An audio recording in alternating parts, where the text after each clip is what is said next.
முடியாது அப்படின்னு சொல்லி. இப்போ உதாரணத்துக்கு நம்ம ஈசா அலைஹிஸ்ஸலாத்தை சொன்னோம். அதை வணங்கக்கூடிய மக்கள் அவங்க அவரை சிலுவையில அரைஞ்சிருவாங்க அவங்க நம்பிக்கை பிரகாரம்.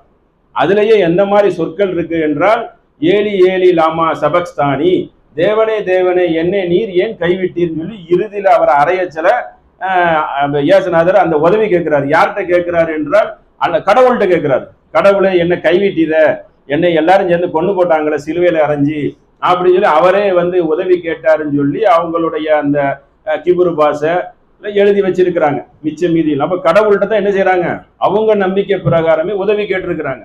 அப்ப கடவுளை விட்டு போட்டு மனுஷனை நீங்க எப்படி வணங்கலாம்? மனிதனுக்கு எந்த ஆற்றல் இருக்கும்? மனிதனுக்கு எப்படி ஆற்றல் இருக்கும்? அவன் தான் தின்னுட்டு தூங்கக்கூடியவனா இருக்கான, அவனுக்கே ஒரு தேவை இருக்க.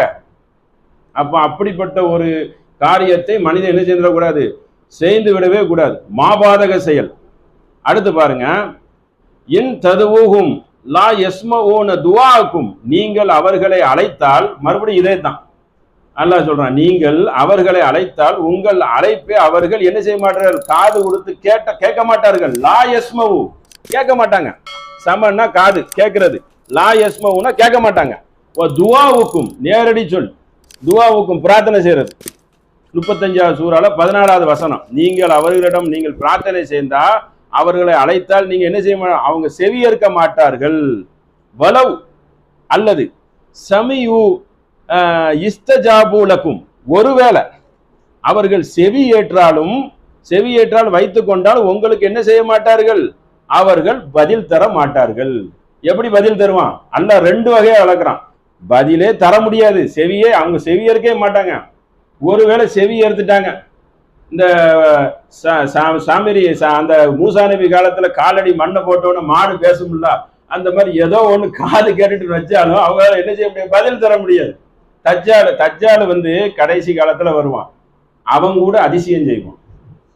அல்லாஹ் சில சோதனைக்காக அதிசயம் செய்யறத விட்டு வச்சிருக்கான். அதிசயம் ஏதாவது அற்புதம் செய்துட்டா இவன் நம்பிடுவானான்னு சொல்லி, அப்படி அவன் சேர்ந்துட்டா நீ அவனை கடவுள்னு சொல்லிடுவியா? தஜ்ஜால அப்போ கடவுள்னு சொல்லுவியா? தஜ்ஜால் வேற வாட்ட சாட்டமா அழகா இருப்பான், அணிவகுத்து வருவான், செவப்பா இருப்பான். செவப்பா இருந்த வேற ரொம்ப பிடிக்கும்ல மக்களுக்கு. அப்ப செவப்பா இருப்பான், கருப்பு கிடையாது. அப்படித்தானே சொல்றாங்க, செவத்த மாப்பிள்ள இருக்காங்களா, சிவப்புக்கு ஒரு மதிப்பு இருக்கு அப்படின்னு வைக்கிறாங்கல்ல. சிவப்பா இருப்பான், ஆள் வாட்ட சாட்டம், ஹைட்டு, படை பலம், ஆள் பலம், பணபலம், அதிகாரம் எல்லாத்தையும் கூட்டு வருவான். அப்படி ஒரு ஏற்பாடை எல்லாம் எதுக்கு சேர்ந்து வச்சிருக்கிறான்? செய்யாம கூட இருக்கலாம்ல, சேர்ந்து வச்சிருக்கிறான். இப்ப பாருங்க என்ன மாதிரி நீங்க நடக்கிறீங்கன்னு பார்க்கலாம். சரி, இந்த வசனத்தை பாருங்க.